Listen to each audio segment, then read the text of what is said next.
Hi friends, అందరికీ వందనాలు. నేను నిమ్మి. ప్రతిరోజు ఏ డేట్ ప్రకారం ఆ డేట్ మనం సామెతల గ్రంథం చదువుకుంటాం కదా. అలాగే ఈరోజు డేట్ ప్రకారం సామెతల గ్రంథం 15వ అధ్యాయం చదువుకుందాం.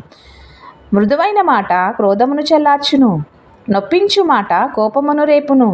జ్ఞానుల నాలుక మనోహరమైన జ్ఞానాంశములు పలుకును, బుద్ధిహీనుల నోరు మూఢవాక్యములు క్రొమ్మరించును. యెహోవా కన్నులు ప్రతి స్థలం మీద నుండును, చెడ్డవారిని మంచివారిని అవి చూచుచుండును. సాత్వికమైన నాలుక జీవవృక్షము, దానిలో కుటిలత ఉండినెడల ఆత్మకు భంగం కలుగును. మూఢుడు తన తండ్రి చేయ శిక్షను తిరస్కరించును, గద్దింపునకు లోబడువాడు బుద్ధిమంతుడగును. నీతిమంతుని ఇల్లు గొప్ప ధననిధి, భక్తిహీనునకు కలుగు వచ్చుబడి శ్రమకు కారణము. జ్ఞానుల పెదవులు తెలివిని వెదజల్లును, బుద్ధిహీనుల మనస్సు స్థిరమైనది కాదు. భక్తిహీనులు అర్పించు బలులు యెహోవాకు హేయములు, యథార్థవంతుల ప్రార్థన ఆయనకు ఆనందకరము. భక్తిహీనుల మార్గము యెహోవాకు హేయము, నీతిని అనుసరించు వానిని ఆయన ప్రేమించును. మార్గం విడిచిన వానిని కఠిన శిక్ష కలుగును. గద్దింపును ద్వేషించువారు మరణమునందుదురు. పాతాళమును అగాధ కూపమును యెహోవాకు కనబడుచున్నవి. నరుల హృదయములు మరి తేటగా ఆయనకు కనపడును గదా.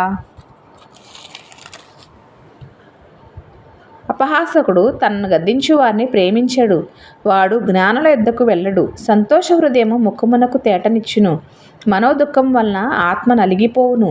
బుద్ధిమంతుని మనస్సు జ్ఞానం వెదుకును, బుద్ధిహీనుల మూఢత్వం భుజించెదరు. బాధపడు వాని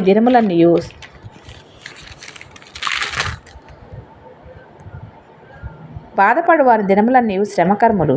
సంతోష హృదయానికి నిత్యము విందు కలుగును. నెమ్మది లేకుండా విస్తారమైన ధనముండుట కంటే యెహోవా యందలి భయభక్తులతో కూడా కొంచెము కలిగి ఉండుట మేలు.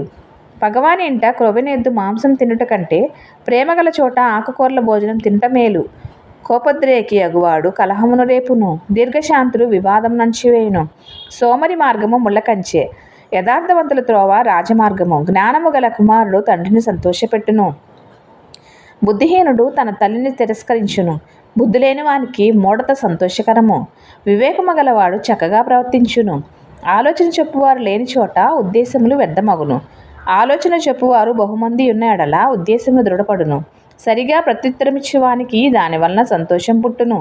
సమయోచితమైన మాట ఎంతో మనోహరము, క్రిందనున్న పాతాళమును తప్పించుకొనవలనని బుద్ధిమంతుడు పరమునకు పోవు జీవమార్గం నడుచుకొనును. గర్విష్ఠుల ఇల్లు యెహోవా పిరికివేయును, విధవరాలి పొలిమేరను ఆయన స్థాపించును. దురాలోచనలు యెహోవాకు హేయములు, దయగల మాటలు ఆయన దృష్టికి పవిత్రములు. లోబి తన ఇంటి వారిని బాధపెట్టును, లంచమును అసహించుకొని వాడు బ్రతుకును. నీతిమంతుని మనసు యుక్తమైన ప్రత్యుత్తరమిచ్చుట